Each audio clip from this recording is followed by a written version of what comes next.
তাহলে আজকে আরম্ভ হবে নিউরনের ডেসক্রিপশন। ঠিক আছে, আগের দিন কি করেছিলাম, নিউরনের ছবিটা আঁকানো দেখিয়েছিলাম।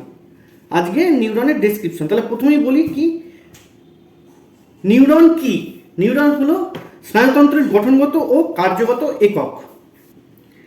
তাহলে স্নায়ু কোষে কি কি থাকে সেটা আমরা এখন দেখে নেব। কি কি থাকে, প্রথমে থাকে এখানে হচ্ছে কোষ দেহ। টোটালটা হচ্ছে কোষ দেহ।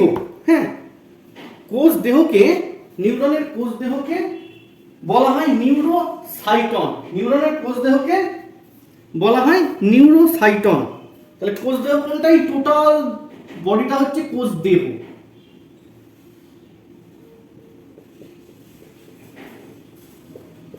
কোষ দেহ যার নাম নিউরোসাইটন।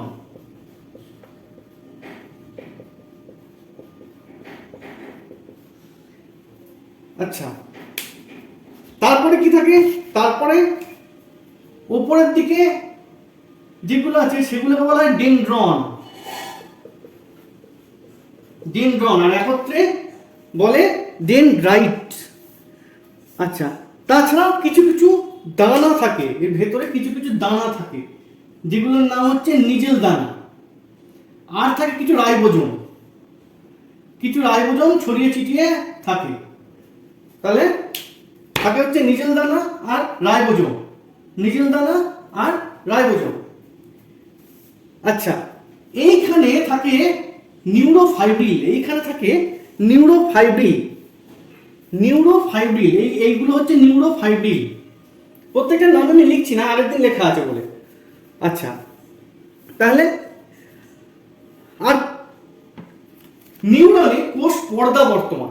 নিউরনে কোষ পর্দা বর্তমান আছে। আচ্ছা, নিউরনের ভেতরে সাইটোপ্লাজম আছে, সেটা কি বলে? নিউরনের ভেতরে সাইটোপ্লাজমকে বলা হয় নিউরোপ্লাজম। নিউরনের ভেতরে সাইটোপ্লাজমকে বলা হয় কি, নিউরোপ্লাজম। কোশ্চেনটা আসে নিউরোপ্লাজম কাকে বলে।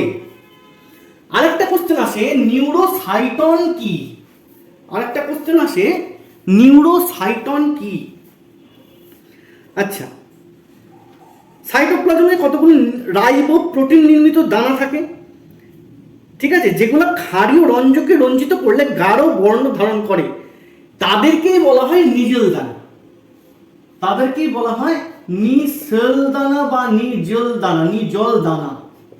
তাহলে প্রশ্ন আসে নিজেল দানা কি বা নিসেল দানা কি।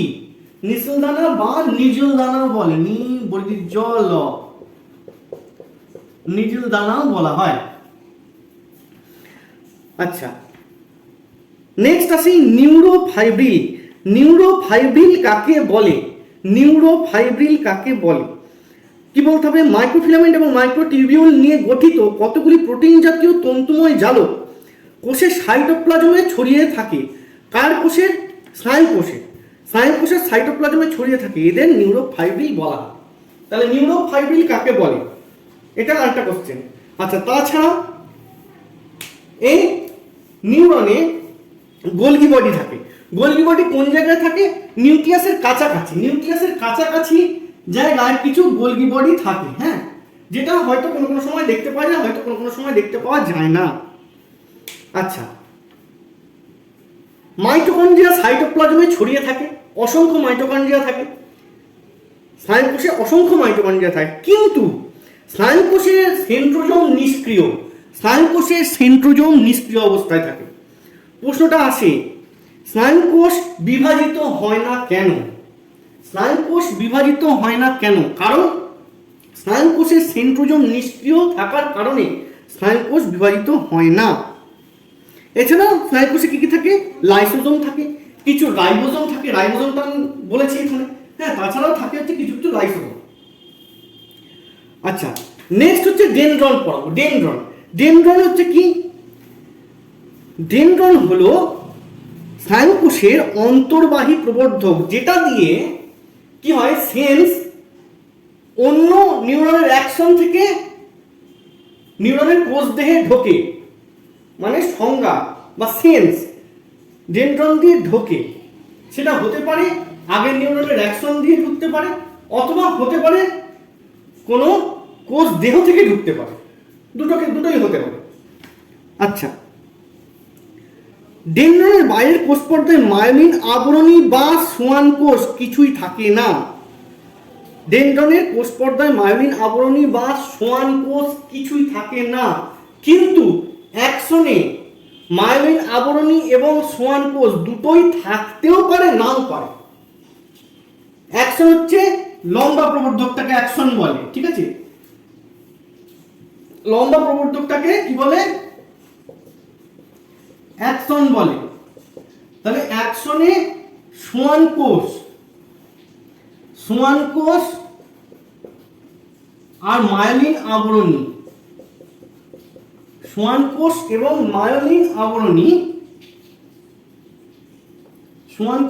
মায়োলিন আবরণী থাকতেও পারে, নাও পারে। মায়োলিন আবরণী থাকতেও পারে, নাও পারে। থাকলে সেটা হচ্ছে মায়োলিনেটেড নিউরন, আর যদি মায়োলিন আবরণী না থাকে তাহলে সেটা নন মায়োলিনেটেড নিউরন। নিউরন দু রকমের হয়, একটা হচ্ছে মায়োলিনেটেড আর একটা হচ্ছে নন মায়োলিনেটেড। তাহলে মায়োলিন আবরণী যেটার কথা এক্ষুনি বললাম সেটা থাকে কোথায়? অ্যাকশন। আর ডেনড্রনে কিন্তু এই মায়োলিন আবরণী বা সোয়ান কোষ থাকে না। তাহলে সোয়ান কোষটা কি? পুরোটাই সোয়ান কোষ। তাহলে এইটা কি? এটা হলো সোয়ান কোষের নিউক্লিয়াস।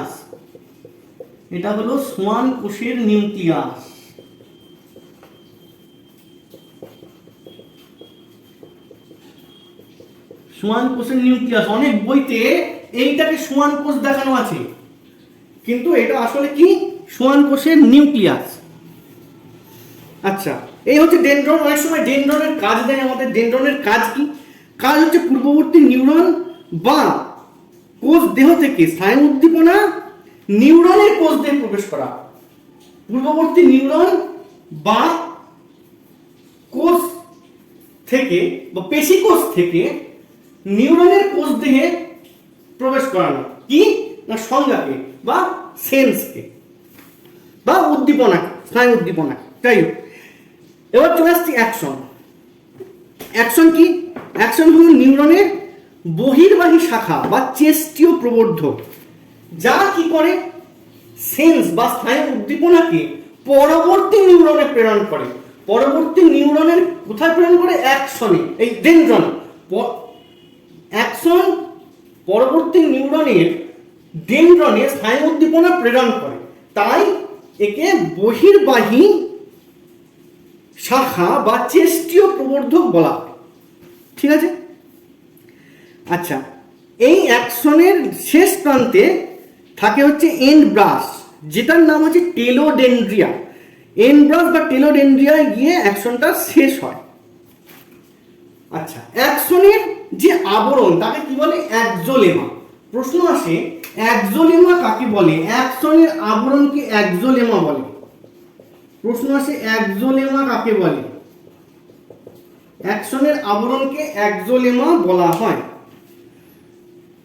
আচ্ছা, অ্যাকশন এবং কোষদেহের সংযোগস্থলকে অ্যাকশন হিলক বলে। এইখানে এই জায়গাটাকে বলা হয় অ্যাকশন হিলক। এই জায়গাটাকে অ্যাকশন হিলক বলা হয়। ঠিক আছে? কি অ্যাকশন হিলক কি যদি বলে, তাহলে কি বলবো আমরা? কোষ দেহ এবং অ্যাকশনের সংযোগস্থলকে বলা হয় অ্যাকশন হিলক। তাহলে এই হচ্ছে টোটাল স্নায়ু কোষের ডেসক্রিপশন।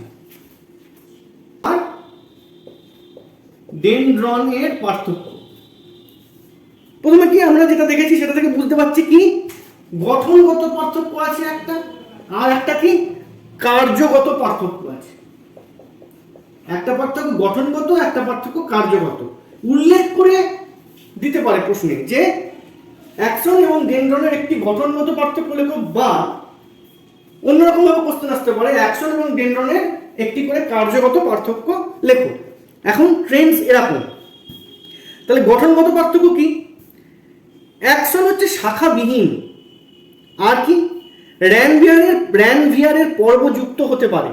র্যানভিয়ারের পর্ব কোন জায়গায় অবস্থিত? আমরা আগের দিন দেখিয়েছিলাম কি দুটো সোয়ান কোষের মধ্যেখানে যে পর্ব থাকে, দুটো সোয়ান কোষের মধ্যেখানে যে পর্ব থাকে সেটাকে বলছে র্যানভিয়ারের পর্ব। এইখানটাকে বলছে র্যানভিয়ারের পর্ব অ্যাকশনের। ঠিক আছে,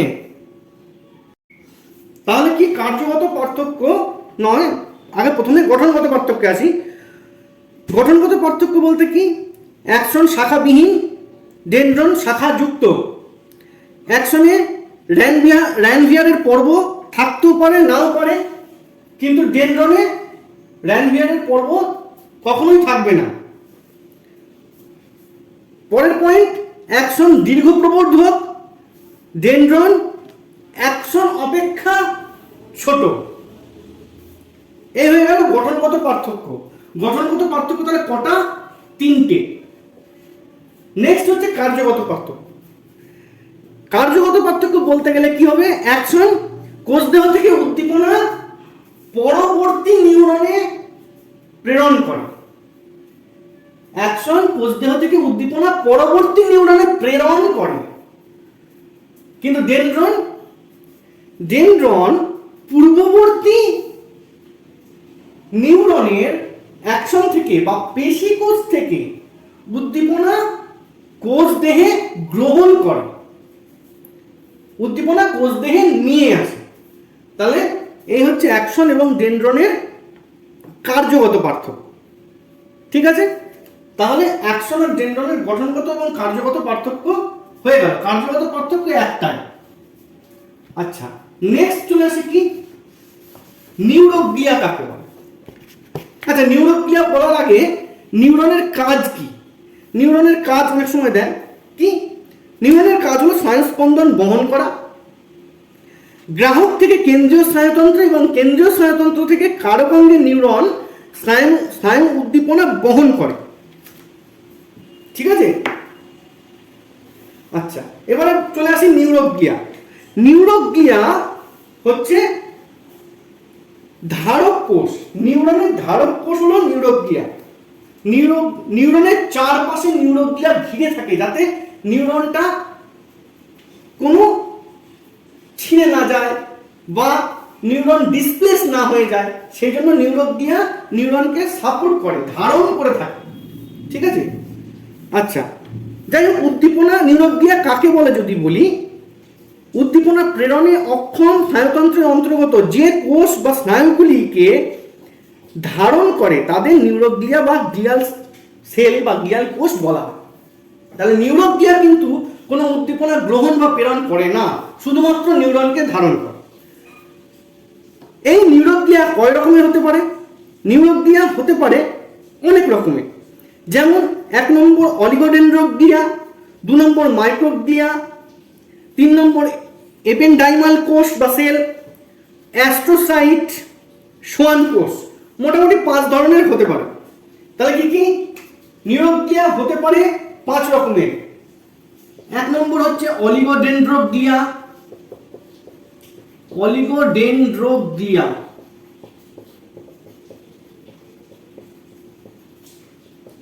2 নম্বর মাইক্রোগ্লিয়া, 3 নম্বর হচ্ছে এপেনডাইমাল কোষ,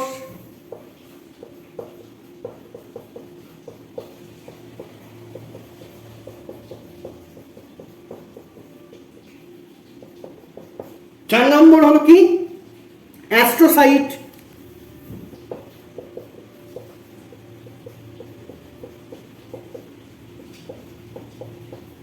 5 নম্বর হচ্ছে সোয়ান কোষ। তার মানে যে সোয়ান কোষ অ্যাকশনে লেগে থাকে সেটাও এক ধরনের কি নিউরোগ্লিয়া, সেটাও এক ধরনের নিউরোগ্লিয়া, যেটা কাকে নিউরনের অ্যাকশনকে ধারণ করে রাখে, অ্যাকশনকে ঠিকঠাক কাজ করতে সাহায্য করে। ঠিক আছে, প্রসঙ্গত বলে রাখি নিউরন আমি কয় রকমের বলেছিলাম, 2 রকমের হতে পারে। একটা হচ্ছে মায়োলিনেটেড আর নন মায়োলিনেটেড, মায়োলিনেটেড আর নন মায়োলিনেটেড, মায়োলিনেটেড আর নন মায়োলিনেটেড। মায়োলিনেটেড আর নন মায়োলিনেটেড, মায়োলিনেটেড দিয়ে যে স্নায়ু উদ্দীপনা তাড়াতাড়ি যায়, লাফিয়ে লাফিয়ে, যেটার নাম হচ্ছে সল্টেকারি মুভমেন্ট, দ্রুত। কিন্তু নন মায়োলিনেটেড স্নায়ু দিয়ে ধীর গতিতে যায়, মানে এর থেকে ধীর গতিতে যায়, মায়োলিনেটেড থেকে ধীর গতিতে যায়, ঠিক আছে, স্নায়ু উদ্দীপনা। কোশ্চেনটা মাঝে মাঝে আসতেও পারে। এছাড়া জেনারেলি নিউরনের প্রকারভেদ কি, নিউরন কয় রকমের হয়, কাজ অনুযায়ী নিউরন কয় প্রকার, প্রশ্নটা হচ্ছে এরকম, কাজ অনুযায়ী নিউরন কয় প্রকার। কাজ অনুযায়ী নিউরন হচ্ছে 3 প্রকার, কি কি, সংজ্ঞাবহ, আজ্ঞাবহ আর হচ্ছে মিশ্র। সংজ্ঞাবহ, আজ্ঞাবহ আর হচ্ছে সহযোগী নিউরন, সংজ্ঞাবহ নিউরন, আজ্ঞাবহ নিউরন আর হচ্ছে সহযোগী নিউরন, মানে যে নিউরনগুলো দুটোর মধ্যে জাস্ট কানেকশন করে, ঠিক আছে। তাহলে নিউরন কয় প্রকার, 3 রকমের, একটা হলো সংজ্ঞাবহ, 2 নম্বর হচ্ছে আজ্ঞাবহ,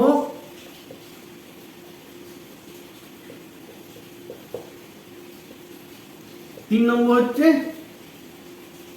সংযোগী বা অ্যাডজাস্টার নিউরন, সহযোগী বা সহযোগী নিউরনই বলে। তাহলে সংজ্ঞাবহ, আজ্ঞাবহ আর সহযোগী। তো সংজ্ঞাবহ নিউরন কাকে বলে, যে আচ্ছা কাজ অনুযায়ী, কিন্তু এগুলো হচ্ছে কি কাজ অনুযায়ী, কাজ অনুযায়ী নিউরনের প্রকারভেদ। আচ্ছা, তাহলে সংজ্ঞাবহ নিউরন কি করে, গ্রাহক থেকে স্নায়ু উদ্দীপনা কেন্দ্রীয় স্নায়ুতন্ত্রে বহন করে, গ্রাহক থেকে স্নায়ু উদ্দীপনা কেন্দ্রীয় স্নায়ুতন্ত্রে বহন করে নিয়ে যায়, সংজ্ঞা বহন করে নিয়ে যায়, তাই এদের নাম হচ্ছে সংজ্ঞাবহ, তাই এদের নাম হচ্ছে সংজ্ঞাবহ নিউরন। আজ্ঞাবহ নিউরন কাকে বলে, আজ্ঞাবহ নিউরন হচ্ছে কেন্দ্রীয় স্নায়ুতন্ত্র যে সিগন্যালটা দেয়, যে আজ্ঞাটা দেয়, সেই আজ্ঞা বহন করে নিয়ে যায় কোথায় না, বিভিন্ন প্রতিক্রিয়ারূপী স্নায়ুস্পন্দন কারক বা ইফেক্টরে বহন করে নিয়ে যায়, তাকে বলা হয় আজ্ঞাবহ নিউরন। আর সহযোগী নিউরন কাকে বলে, যে নিউরন কেন্দ্রীয় স্নায়ুতন্ত্রে সংজ্ঞাবহ ও আজ্ঞাবহ নিউরনের মধ্যে সংযোগ সাধন, ঠিক আছে, সংজ্ঞাবহ আর আজ্ঞাবহ নিউরনের মধ্যে যে সংযোগ সাধন করে তাকে বলা হয় সহযোগী নিউরন। তাহলে এরকম ধরনের কোশ্চেন আসে কি না, কাজ অনুযায়ী নিউরন কয় প্রকারের এবং কি কি, কাজ অনুযায়ী নিউরন কয় প্রকারের এবং কি কি, তখন বলতে হবে 3 প্রকারের। আচ্ছা, এবারে চলে আসি স্নায়ুর প্রকারভেদ, এবারে চলে আসি কি স্নায়ুর প্রকারভেদ। স্নায়ুর প্রকারভেদ,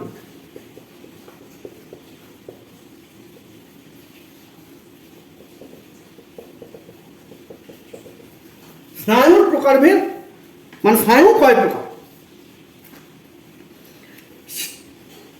তাহলে কাজ অনুযায়ী, এটাও কাজ অনুযায়ী, হ্যাঁ কাজ অনুযায়ী স্নায়ু কয় প্রকার, কাজ অনুযায়ী স্নায়ু 3 প্রকারের, একটা হচ্ছে অন্তর্বাহী, বহির্বাহী আর মিশ্র। অন্তর্বাহী, বহির্বাহী আর হচ্ছে মিশ্র।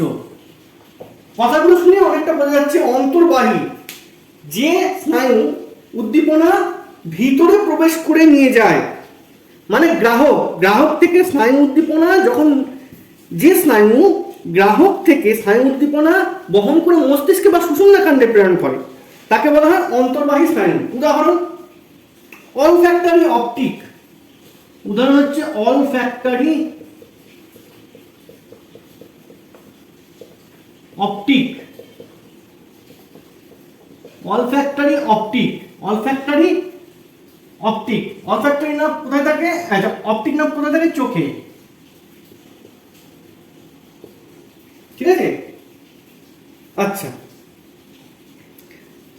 নেক্সট হচ্ছে কি বহির্বাহী। যেসব স্নায়ু মস্তিষ্ক বা সুষুম্নাকাণ্ড ও স্নায়ুগ্রন্থি থেকে কি হয়, প্রতিক্রিয়ারূপী স্নায়বিক উদ্দীপনা, পেশি, গ্রন্থি প্রভৃতি কারক অঙ্গে বহন করে। মানে ঠিক আজ্ঞাবহর মতো। আজ্ঞাবহ স্নায়ুটা জেনারেলি বহির্বায়ু স্নায়ু হয়।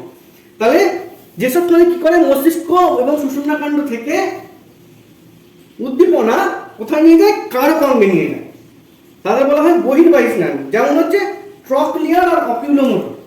ট্রক্লিয়ার আর অকিউলোমোটর।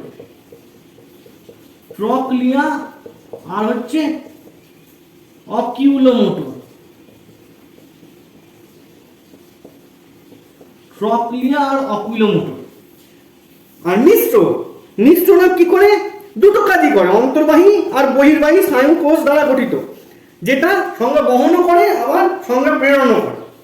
ঠিক আছে, যাদের উদাহরণ হচ্ছে ফেসিয়াল ভেগাস, ফেসিয়াল নার্ভ আর ভেগাস নার্ভ। ঠিক আছে, আচ্ছা। আমরা প্রথম যে ক্লাসটা করেছিলাম সেখানে দেখেছিলাম কি, কেন্দ্রীয় স্নায়ুতন্ত্র দুটো জিনিস নিয়ে গঠিত। কি কি? একটা মস্তিষ্ক আর একটা হচ্ছে সুষুম্নাকাণ্ড।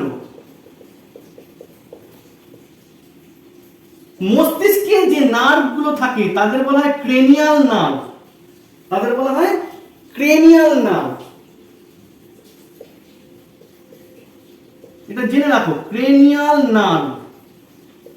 আর সুষুম্না কাণ্ডে যে নার্ভ গুলো থাকে তাকে বলা হয় সুষুম্না নার্ভ বা সুষুম্না স্নায়ু।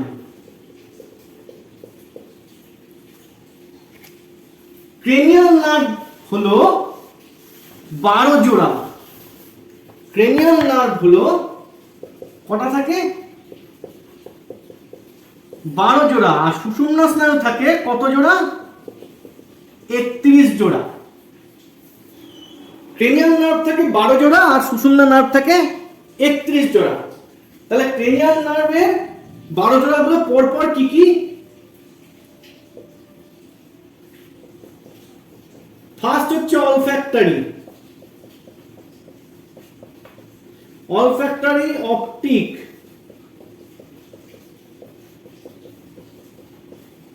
অকিউলোমোটর,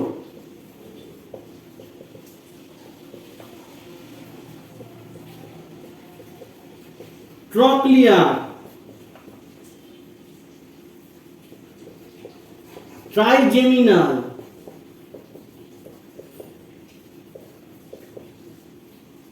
abducens,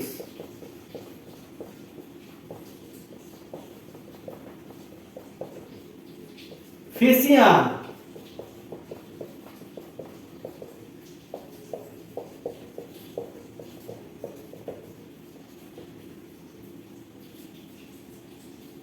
auditory,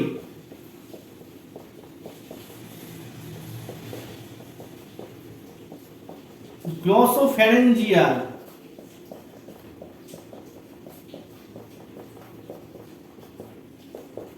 Vegas, spinal accessory,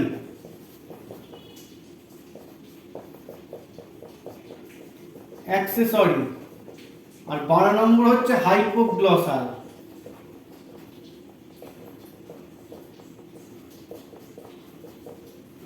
আর সুষুম্না নার্ভ থাকে হচ্ছে 31 জোড়া।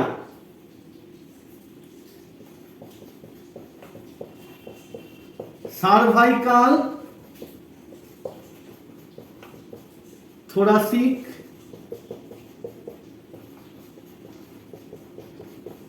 লাম্বার,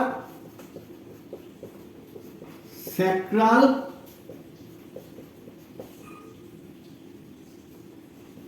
কক্সিজিয়াল।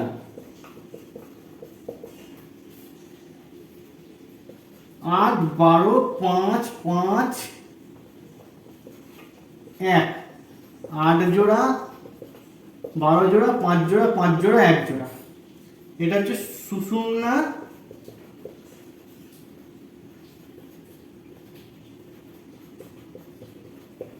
এটা হচ্ছে সুষুম্না স্নায়ু।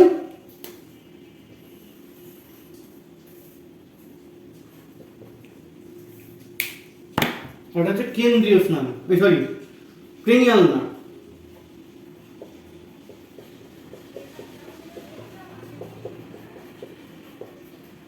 এটা হচ্ছে ক্রেনিয়াল নার্ভ। ঠিক আছে, ক্রেনিয়াল নার্ভগুলো পরপর মনে রাখতে হয়। প্রশ্ন আসে যে 3 নম্বর ক্রেনিয়াল নার্ভের নাম কি, 9 নম্বর ক্রেনিয়াল নার্ভের নাম কি, তখন বলতে হবে 9 নম্বর ক্রেনিয়াল নার্ভের নাম হলো গ্লসোফেরেঞ্জিয়াল, 10 নম্বর ক্রেনিয়াল নার্ভের নাম হলো ভেগাস। ঠিক আছে, এইভাবে কোশ্চেন আসে। তাহলে আজকের ক্লাস এইটুকুনি।